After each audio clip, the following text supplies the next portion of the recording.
17. 빌립과 나다나엘과의 첫 만남. 성경 말씀. 요한복음 1장 43절에서 51.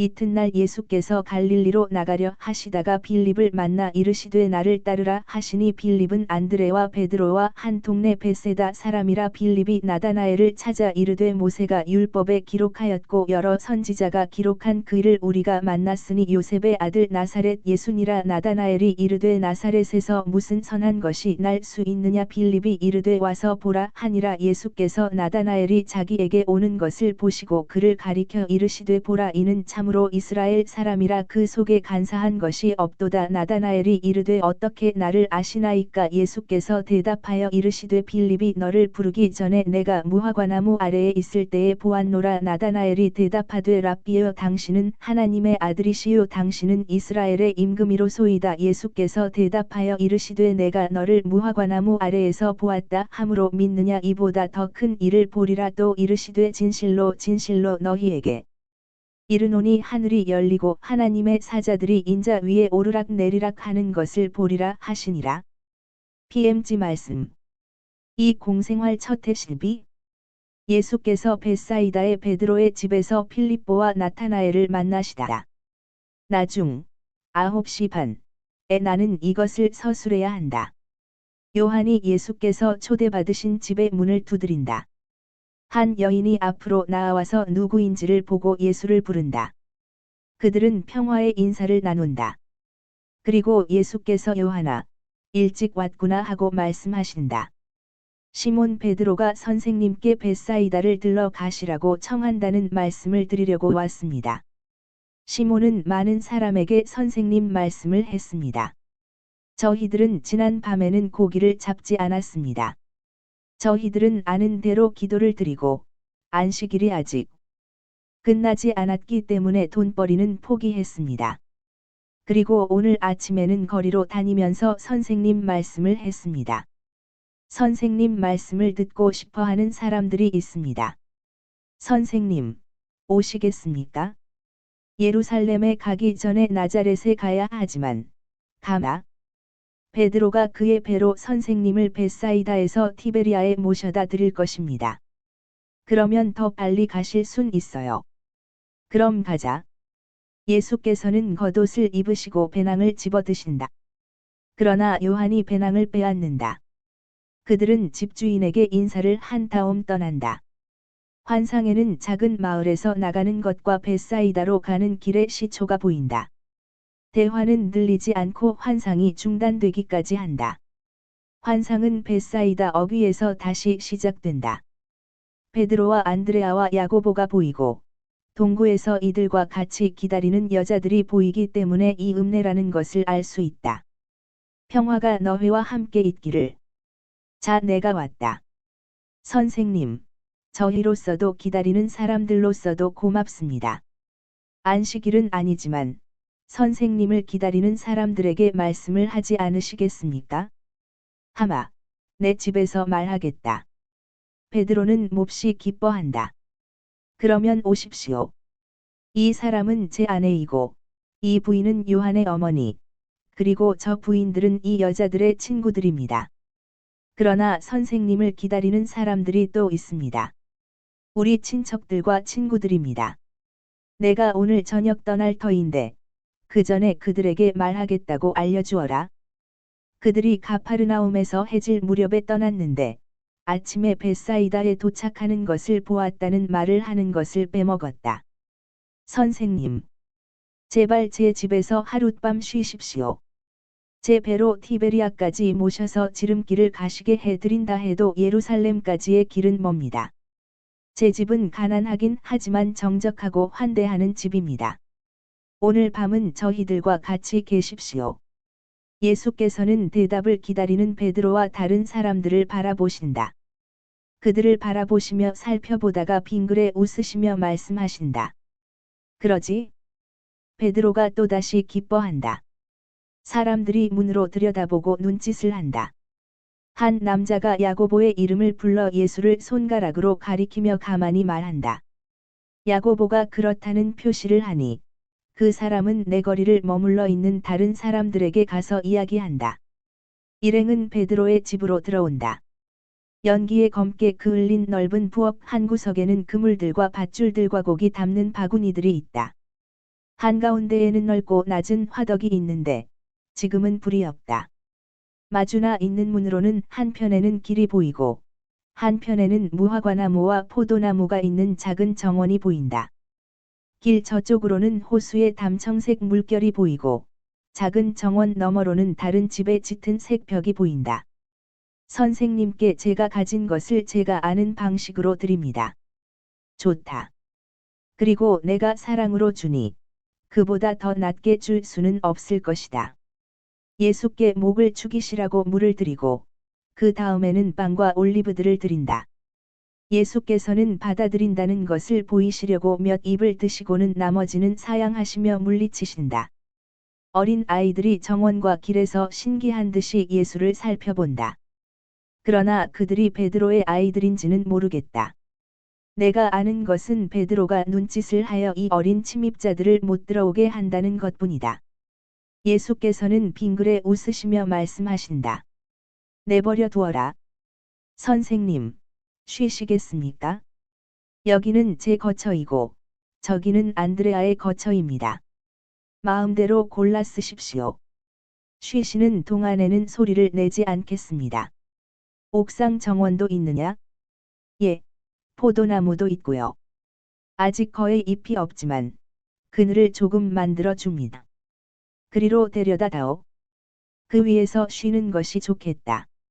생각로 하고 기도도 드리겠다. 좋으실 대로 하십시오. 오십시오.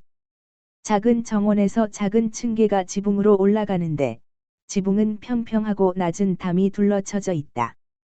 거기에도 그물과 밧줄들이 있다. 그러나 하늘에서는 얼마나 빛이 많이 내려오고 바다는 또 얼마나 새파란가? 예수께서는 걸상에 앉으셔서 어깨를 낮은 담에 기대신다. 베드로는 돛 하나를 집어서 포도나무 위와 옆에 펴서 해를 막아들인다. 거기에는 산들바람과 정적이 있을 뿐이다. 예수께서는 분명히 그것을 즐기신다.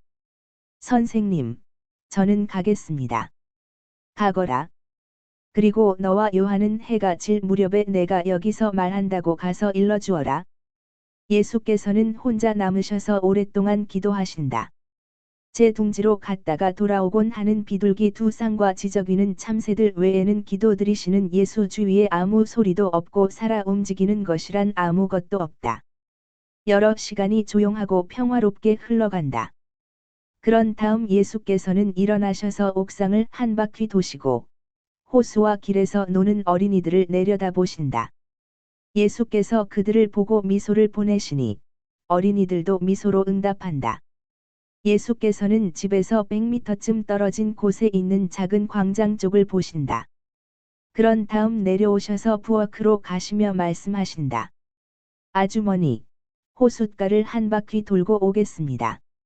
예수께서는 나가셔서 실제로 그쪽 방향으로 아이들 곁으로 가신다. 그리고 뭣들 하니? 하고 물으신다. 전쟁 놀이를 하고 싶었는데 얘가 싫다고 해서 고기잡이 놀이를 하고 있어요. 전쟁 놀이를 원치 않는 어린이는 가냘프지만 눈이 매우 빛나는 작은 남자이다. 아마 그는 가냘프기 때문에 전쟁을 하다가 다른 아이들이 땜일 것을 알고 그 때문에 평화의 편을 드는 모양이다. 그러나 예수께서는 그 기회를 이용하여 그 어린이들에게 이렇게 말씀하신다. 이의 말이 옳다. 전쟁은 사람들을 벌하기 위한 하느님의 벌이다. 전쟁은 사람이 이제는 하느님의 아들이 아니라는 것을 나타낸다. 하느님께서 세상을 만드실 때에 해, 바다, 별, 강, 초목, 짐승 따위 모든 것을 만드셨지만 무기는 만들지 않으셨다. 하느님께서는 사람을 창조하시고 사랑의 눈길을 가지라고 눈을 주셨고 사랑의 말을 하라고 입을 주셨고 그 사랑의 말을 들으라고 귀를 주셨고 도움을 주고 어루만져 주라고 손을 주셨고 가난에 쪼들리는 형제에게로 서둘러 달려가라고 발을 주셨으며 사랑할 수 있는 마음을 주셨다. 하느님께서는 사람에게 지능과 말과 애정과 감정을 주셨지만 미워함은 주지 않으셨다. 왜? 그것은 하느님의 피조물인 사람은 하느님이 사랑하신 것과 같이 사랑하여야 했기 때문이다. 만일 사람이 하느님의 피조물로 남아 있었더라면 사랑 속에 머물러 있었을 것이고, 인간 가족은 전쟁과 죽음을 알지 못하였을 것이다. 그렇지만 얘가 전쟁놀이를 하려고 하지 않는 것은 언제나 지기 때문에 그래요. 나도 그렇게 짐작하였었다. 예수께서는 빙그레 웃으시며 말씀하신다. 우리를 해치는 것을 우리를 해친다는 이유로 거절해서는 안 된다. 어떤 일이 모든 사람을 해칠 때에는 거절해야 한다. 어떤 사람이 나는 지겠으니까 이건 싫다 하고 말한다면 그것은 이기주의이다. 참된 하느님 아들은 오히려 이렇게 말한다. 얘들아, 내가 이기리라는 것을 나는 안다. 그렇지만 나는 이렇게 말하겠다. 너희들이 여기서 손해를 볼 테니까 이건 하지 말자 하고. 그 아이는 으뜸가는 계명을 정말 잘 알아들은 어린이다. 누가 그 계명을 말하겠니? 11개의 입이 다같이 이 목소리를 맞추어 말한다. 내 하느님을 온전한 마음으로 사랑하고 내 이웃을 내 몸같이 사랑하여라입니다. 5. 너희는 착한 어린이들이로구나. 너희들 모두 학교에 다니니? 예. 누가 제일 착하냐? 예요, 전쟁놀이를 하기 싫어하는 가냘픈 어린이이다. 이름이 무엇이냐? 요엘입니다. 훌륭한 이름이다. 그 사람은 약한 사람은 나는 강하다 하고 말해야 한다고 말한 사람이란다. 그렇지만 무엇에 강한 사람이 되란 말이냐? 참 하느님의 율법을 지키는데 강해서 최후 심판의 골짜기에서 하느님이 당신의 성인이라고 선언하실 사람들 죽에 기도록 하라는 말이다. 그러나 벌써 심판이 가까웠다. 심판의 골짜기에가 아니라 구속의 산에서 말이다. 거기에서 해와 달이 여지껏 들어본 적이 없는 무서운 광경으로 인하여 흐려지고 별들은 불쌍히 여겨 떨면서 올 때의 빛의 아들들과 어둠의 아들들이 갈라질 것이다. 이스라엘 백성 전체가 그의 하느님이 오셨다는 것을 알 것이다. 하느님을 알아볼 사람들은 행복하다. 그들의 마음에는 굴과 젖과 맑은 물이 내려올 것이고 그들에게는 가시가 영원한 장미꽃이 될 것이다. 너희들 중에서 누가 하느님께 거룩한 사람이라는 선언을 받고 싶으냐? 저요, 저요, 저요. 그러면 너희들은 메시아를 사랑하겠니? 예, 예. 선생님, 선생님. 우리는 선생님이 좋아요. 우리는 선생님이 어떤 사람인지 알아요. 시몬과 야고보 아저씨가 그걸 말해 주었고요. 엄마들도 우리에게 그 말을 했어요. 우리를 데려가세요. 정말이지 너희가 착하게 굴면 너희를 데려가겠다. 그렇지만 이제는 상스러운 말도 하지 말고, 주먹을 휘두르지도 말고, 다투지도 말고, 아버지 어머니께 버릇없는 대답을 하지도 말아라. 기도하고, 공부하고, 일하고, 순종해라. 그러면 너희를 사랑하고 너희와 같이 있으나. 어린이들은 모두 예수를 빙 둘러싼다. 마치 짙은 파란색의 긴 암수를 둘러싸고 있는 꽃잎들 같다. 약간 나이든 남자가 호기심을 가지고 가까이 왔다. 예수께서는 당신의 옷을 잡아당기는 어린 아이를 쓰다듬어 주려고 돌아서시다가 그를 보셨다. 예수께서는 그를 똑바로 바라보신다. 그 사람은 얼굴을 붉히며 인사한다. 그러나 아무 말도 하지 않는다. 이리 오너라. 나를 따라라. 예, 선생님. 예수께서는 어린이들에게 축복하시고 필립보, 예수께서는 그의 이름을 부르신다. 와 나란히 걸어서 집으로 돌아오신다. 그들은 작은 정원에 앉는다. 내 제자가 되기를 원하느냐? 원합니다. 그러면서도 그렇게 되기를 감히 바라지 못합니다. 내가 너를 부른 것이다. 그러면 저는 선생님의 제자입니다. 여기 이렇게. 내가 누구인지 알았느냐? 안드레아가 선생님 말씀을 제게 해 주었습니다. 안드레아는 자네가 갈망하던 분이 오셨네 하고 말했습니다. 그 사람은 제가 메시아를 갈망한다는 것을 알고 있었으니까요. 내 기다림이 헛되지 않았다. 내가 내 앞에 있으니까. 제 선생님이시고 제 하느님이십니다. 너는 옳은 의향을 가진 이스라엘 사람이다. 그렇기 때문에 내가 내게 나타나서 보여주는 것이다.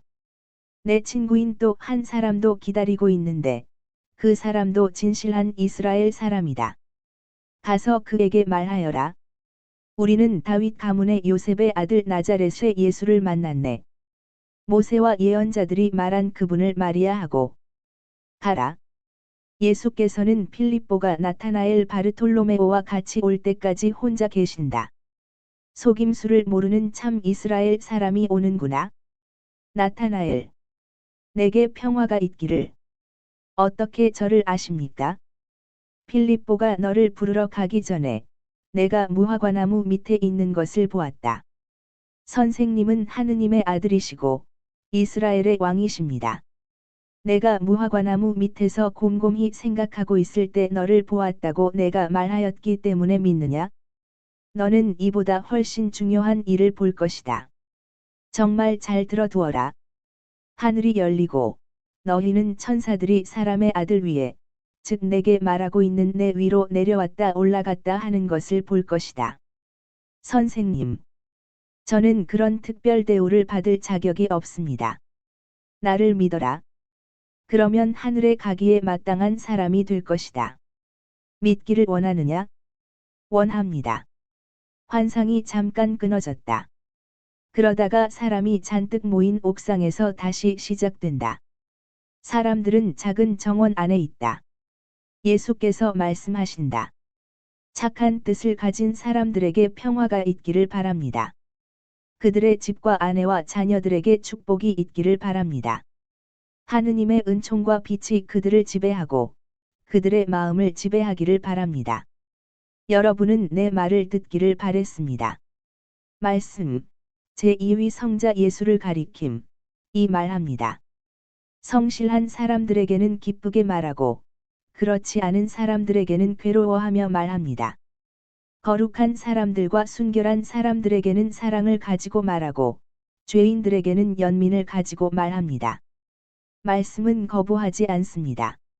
말씀은 물을 갈망하는 땅을 적시는 강과 같이 와서 그들에게 시원한 물과 물에 실려온 진흙에 영향을 줍니다.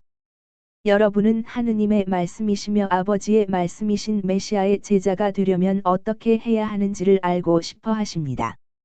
그런데 메시아는 거룩하고 변함없는 십계명의 말씀을 다시 듣게 하려고 이스라엘 백성을 모으러 왔습니다. 그리고 십계명의 말씀이 벌써 이 세상에 있음으로 해서 성화의 근원이 되었으니 구속과 천국의 때가 오면 사람이 얼마나 더 거룩하게 되겠습니까? 나는 귀머거리들과 소경들과 벙어리들과 문둥병자들과 마비 환자들에게 이렇게 말합니다. 일어나시오. 나으시오. 생기를 되찾아 걸으시오. 당신들이 나를 보고 내 말을 듣고 나에 대하여 말할 수 있도록 많은 빛과 말과 음파가 당신들에게 옵니다 하고. 그러나 나는 여러분의 육체보다는 오히려 여러분의 정신에 말합니다. 착한 뜻을 가진 사람들은 두려워 말고 내게로 오시오.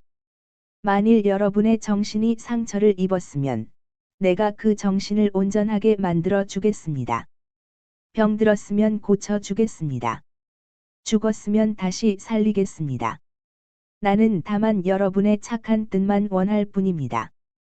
내가 여러분에게 요구하는 것이 어려운 일입니까? 아닙니다. 나는 유다교 교사들이 요구하는 것과 같은 수백 가지 계명을 여러분에게 강요하지 않습니다. 나는 십계명을 지키시오 하고 말합니다. 율법은 하나이고 변함이 없습니다. 율법이 방금 태어난 인간과 같이 그 줄기에 피어나기 시작하는 장미꽃과 같이 아름답고 깨끗하고 신선한 것으로 사람들에게 주어진 때부터 많은 세기가 지났습니다. 간단하고 분명하고 지키기 쉬운 율법이었습니다.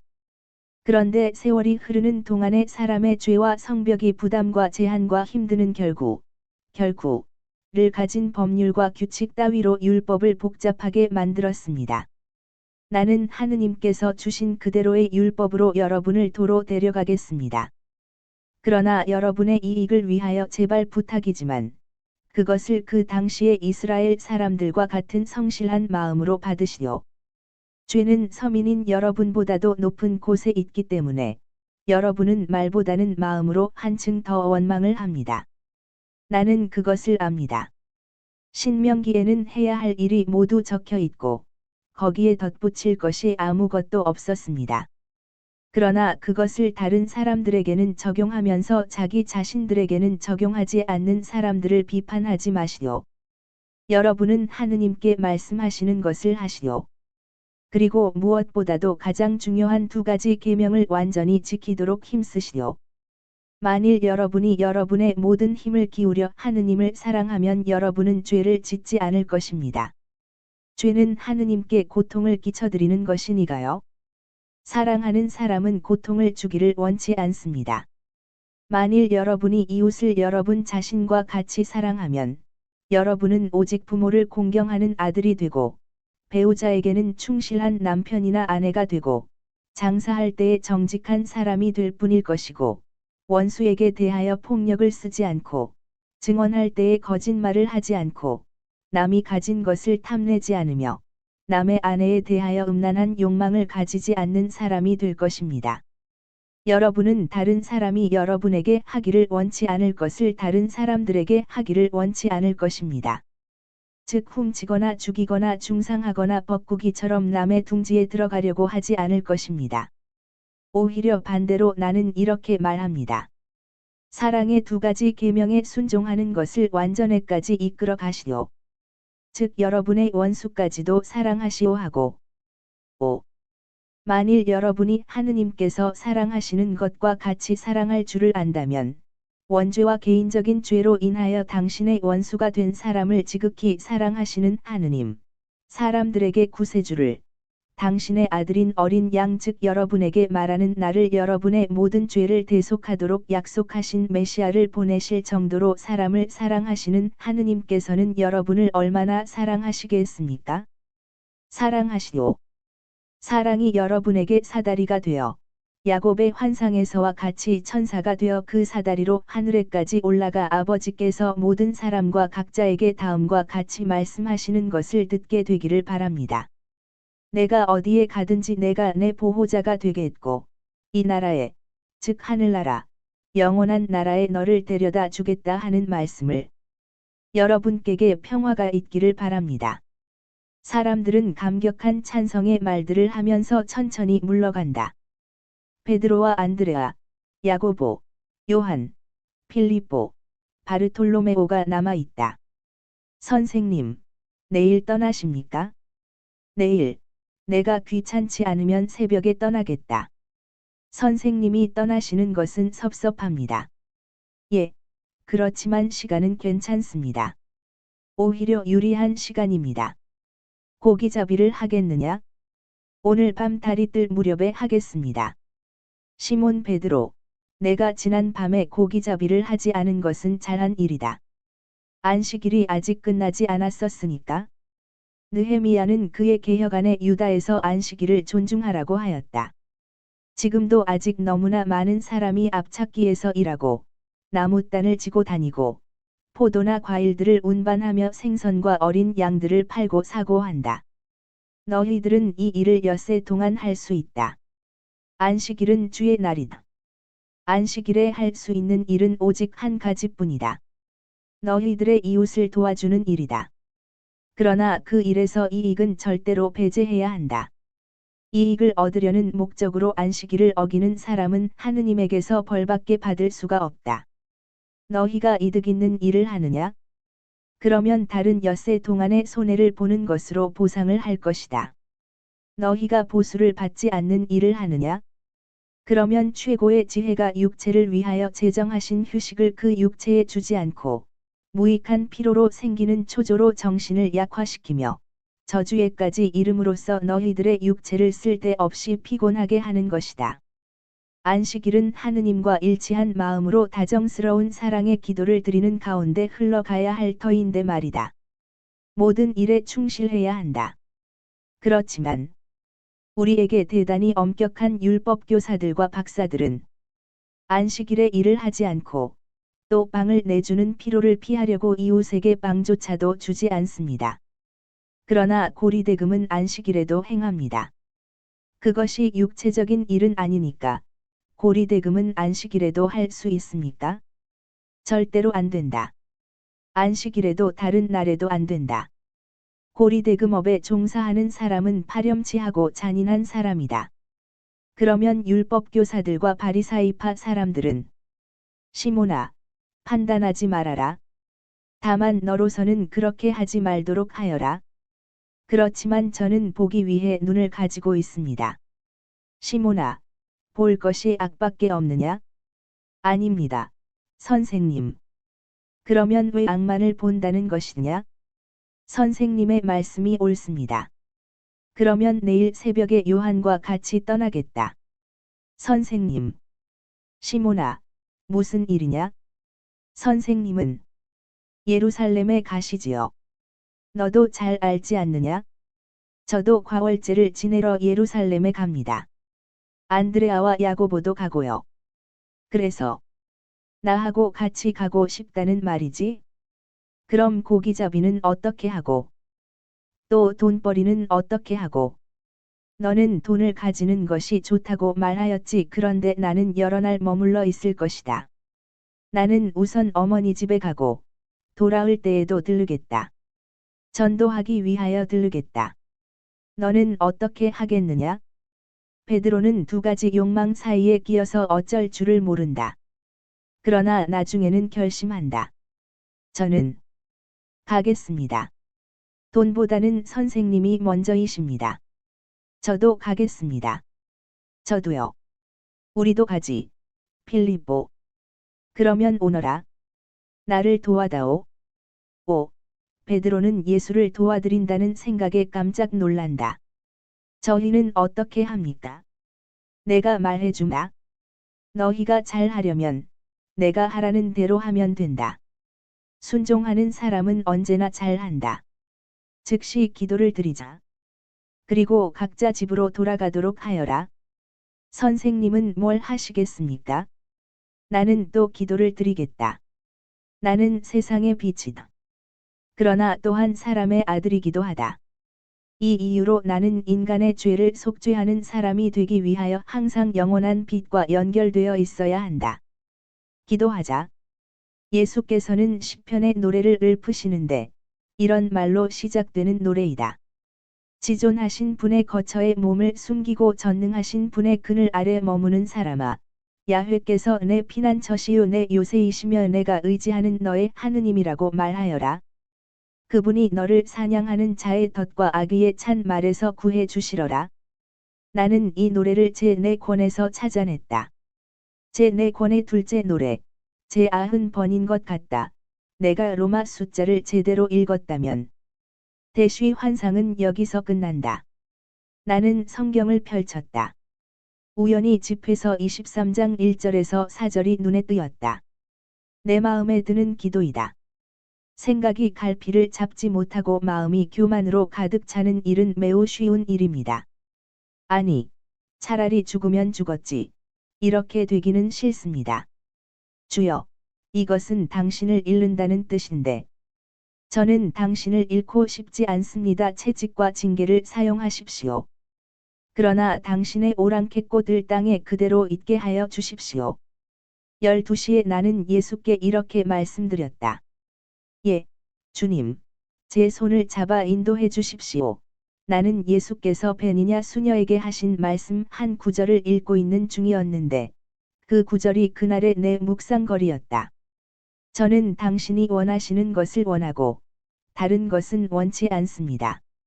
그렇지만 세상이 무섭습니다. 예수께서는 내가 어떤 공포에 대하여 말하는지 아시고 이렇게 대답하셨다. 그들이 내가 하고 있는 것이 내 이름으로 또 내 뜻에 따라 한다는 것을 인정하기를 거절하면서 침묵을 강요하면 너도 베드로와 요한이 절름발이를 낮게 한 다음에 최고 법원에서 대답한 말을 대답하여라. 우리 가 하느님의 말씀보다 당신들의 말을 듣는 것이 하느님 보시기에 옳은 일이겠는지 한번 판단해 보시오. 우리 나는 보고 들은 것을 말하지 않을 수가 없습니다 하고 뿐만 아니라 너는 내가 내게로 와서 내가 보고 듣고 하지 않을 수 없게 하는 것을 막지 못할 것이다. 그리고 너로서는 세상에 빛을 주기를 원하시는 하느님의 말씀보다도 하느님께 침묵을 강요하고자 하는 세상의 말을 듣는 것은 어리석은 짓일 것이다. 만일 내가 그것을 원한다면 누가 내게 장애가 되겠느냐? 역주 공동 번역에는 91번